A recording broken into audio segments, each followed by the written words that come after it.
Hello, fundraising friends. Thank you for joining me today for our latest Coffee with a Consultant. Hope everybody's got your cup of coffee ready to go this morning. I have had probably too much caffeine today, but it'll make sure that I'm sharp and ready to talk to you about how to talk to a grant administrator to improve your grant requests. And this is one of those things that if you are a new grant writer or even sometimes a seasoned grant writer, it can be pretty intimidating to reach out to a grant administrator. And it's one of those things where it's like, it feels like they have all the power, they have access to the funds that you need and you want for your nonprofit organization. So it can be a little bit nerve-wracking. And you want to make sure that when you get somebody on the phone or responding to an email, that you make the best use of that time. So let's talk first about what a grant administrator is. So a grant administrator is someone who works for, or in some cases, depending on the organization, volunteers for a foundation, a private or corporate foundation. And there are grant administrators for federal and state grants as well. Those are different conversations, and usually they put this information out there. So today we're going to focus mostly on private and corporate grant administrators. So these are individuals that work for or volunteer for a role where they are going to be interacting with nonprofit organizations and grant writers, nonprofit fundraising professionals to share the funding priorities of the foundation for that year or that grant cycle, and talk to you about ways that can help improve your likelihood of receiving a grant.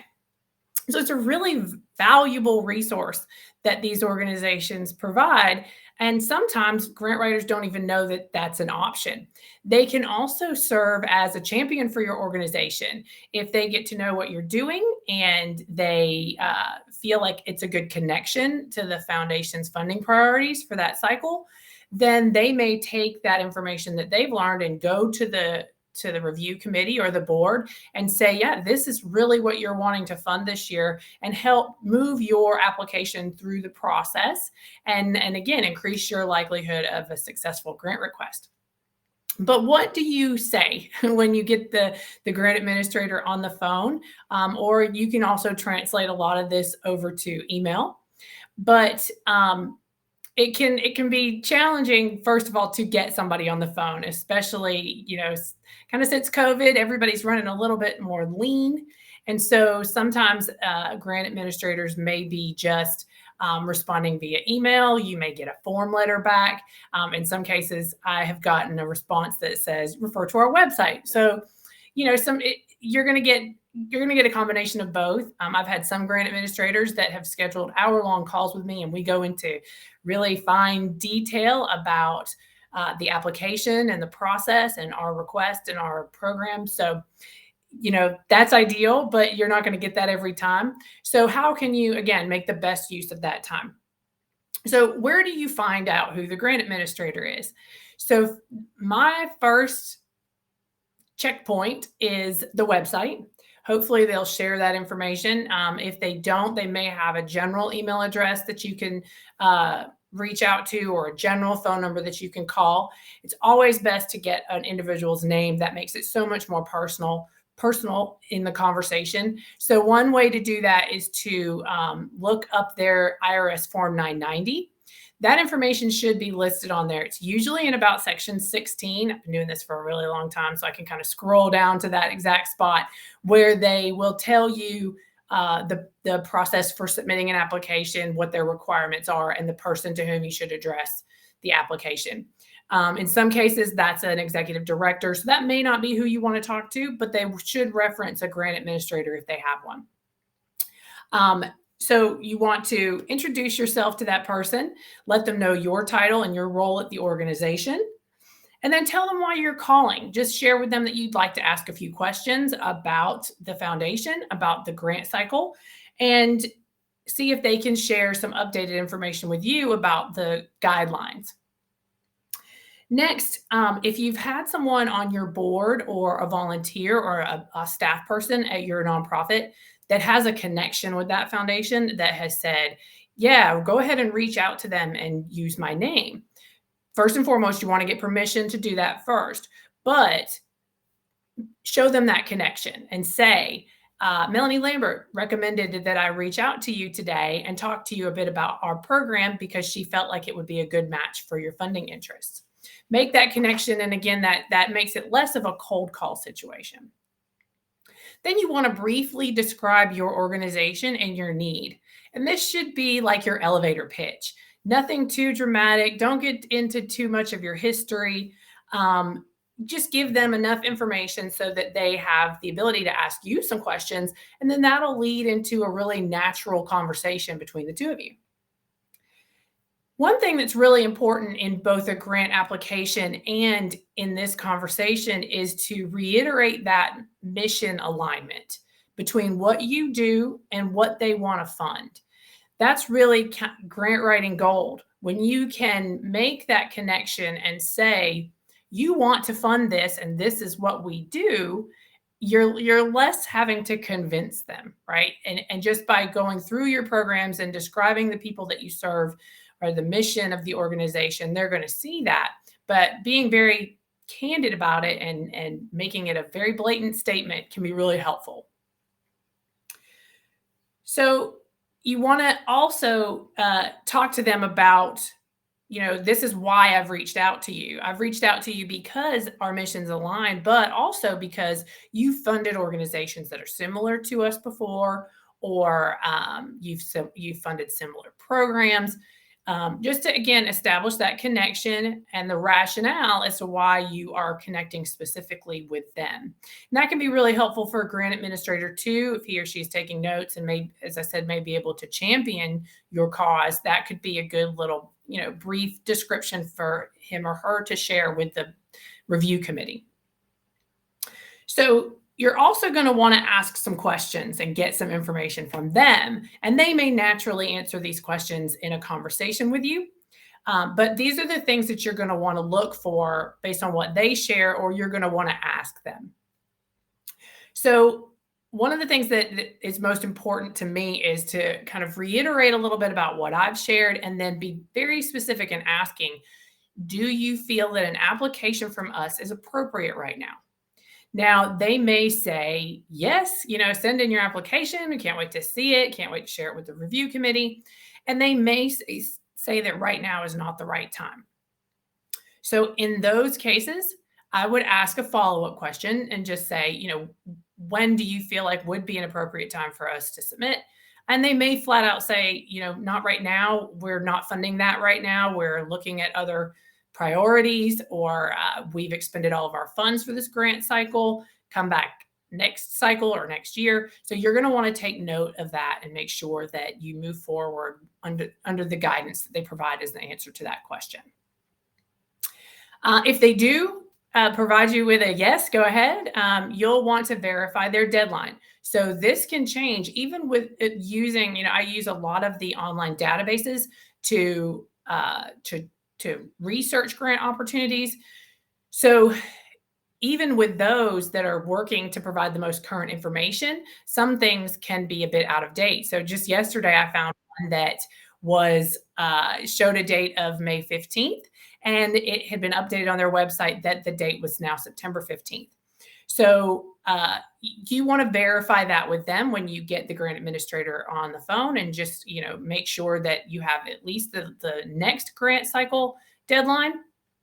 And you may also want to find out when the following one is, just in case that next one isn't something that's doable for your organization, or that's not relevant based on your funding need. Another thing that I feel like a lot of new grant writers feel a little apprehensive about asking, but to me, it's always worth it, is, are you available to review our proposal before submission? This has become fewer and further between in the last 10 years or so of grant administrators being willing to do that extra step for you. But to me, it's worth asking. And if they say no, you just move on. If they say yes, that can be a huge bonus to get you that kind of internal perspective, that inside set of eyes that can provide you with feedback. Now, you want to make sure that your proposal is as ready as you can get it to submit before you do that. You don't want to have any errors in there that they're going to spot, any typos, any gaps in your content. You want to make sure that on your side of things, you're ready to hit submit. You also need to be very conscious of their time. You don't want to send in an application for them to review within 2 weeks of the deadline, because they've got a lot on their plate at that point, and that would just, it probably wouldn't happen for you. So you're going to want to back up your process if they say yes, and make sure that you've built in that time. But it can be very valuable if they are willing to offer that as a resource. And then another really important question is to ask them if they can advise you on an appropriate ask amount. So you can go onto the 990s and you can see their previous giving history, and you can see other types of programs they funded that are similar to yours, and get an idea. And there's also some of the research databases that you can find that will provide you with just a general, this is what their typical grant amount is, or their median grant amount, or this is what they fund for new requests. You can get that from those portals, but it's always good to get it directly from the grant administrator if you can. So he or she can have heard about your program and know the specifics, and then share with you what ask amount that they feel that the board would be comfortable in funding if they moved forward with an award. And I've had this range vastly different from what I've been able to find online. So it is really valuable. I had an organization a year or so ago that I was working with, and we anticipated a $50,000 one-year ask. And the grant administrator said, no, absolutely move forward with a $150,000 ask over 3 years. So that was not something that we knew just from reading their profile or looking at their 990 that they were willing to fund something over the course of 3 years. So that really helped us and helped us expand our request as well. We actually went in a different direction, slightly different direction from what we anticipated, based on our ability to ask for a little bit more than what we had anticipated. Another question that kind of can fall to the wayside and be forgotten is to ask the grant administrator if they're aware of any other foundations that may be interested in partnering with your nonprofit and supporting your requests. The foundation and philanthropic world, it feels huge when you're writing grants and you're doing research, but it can really be a small world, particularly if you're looking at local funding from private and corporate foundations. They may be able to say, yeah, check out the XYZ Foundation, and I've got a connection there, and I'd be glad to make an introduction for you. They're not in competition with each other. They all want to make a difference in the world. So if there's an insight there that you can get without having to do another one of these cold calls, that's very valuable. They may say no, and then just move on. And then this doesn't come into play as often as it used to when we were sending paper proposals, a lot more frequently than we are now. But you'll want to ask if they require paper proposals, mailed copies, how many copies do they want?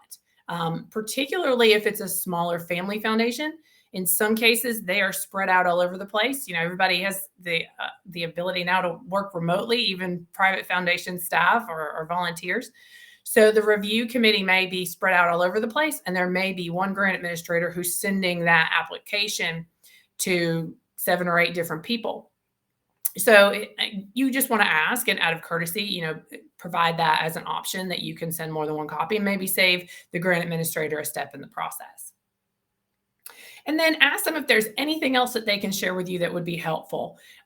In some cases, they may recommend that you wait till another grant cycle, and that might be something that may not have come up in conversation, but just giving them the opportunity to use their expertise on their foundation and the giving history and the funding priorities for the next grant cycle, it can garner you a lot of information that you may not have known to anticipate.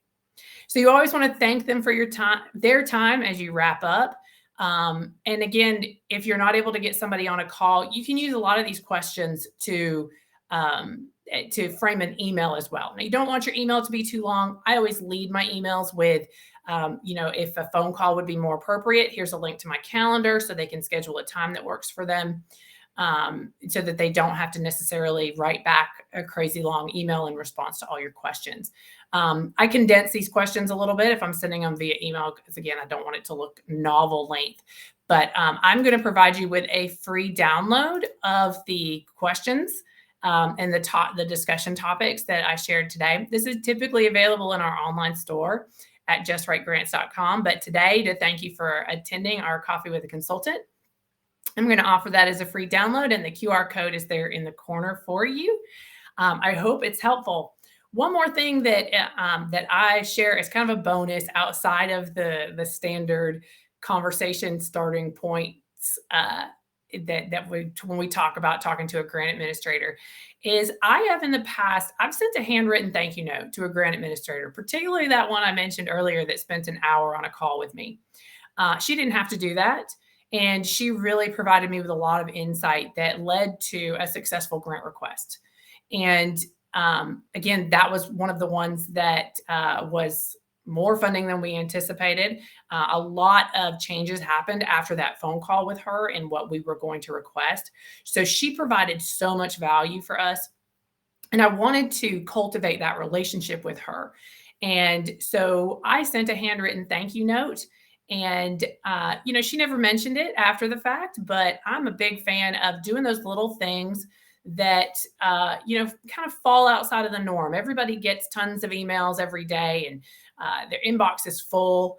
And another, a email thank you note may have gotten lost in the shuffle, but you don't get much handwritten mail anymore. And so I thought it was a nice touch. And I don't know for sure that it led to our award for that request, but I don't think it hurt. And so if that's something that feels comfortable for you to do, and it's a foundation that you want to cultivate a relationship with over long term, that's just kind of my little bonus from years and years of doing this. So I hope that this has been helpful for you.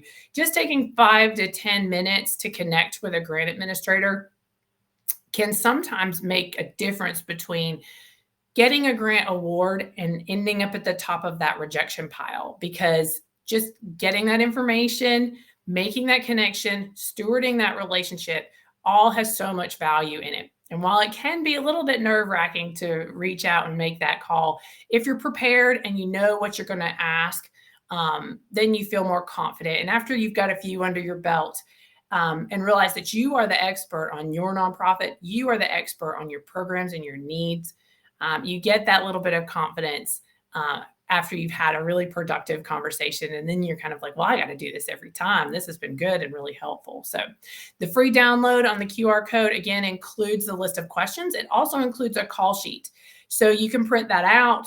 It's got headers on it where you can keep track of the funding opportunity that you're pursuing for that particular call. And you could take notes from the questions that you're asking and keep that as reference as you move forward with submitting your application. So I hope that has been helpful for you. Please let me know if you have any questions. You can use the chat function at any time during any of our Coffee with the Consultants, or you can connect with me via email, melanie@justwritegrants.com. And I appreciate you being here so much and look forward to sharing some more tidbits about grant writing and fundraising and nonprofit development with you at our next Coffee with a Consultant event. Thank you so much for joining me.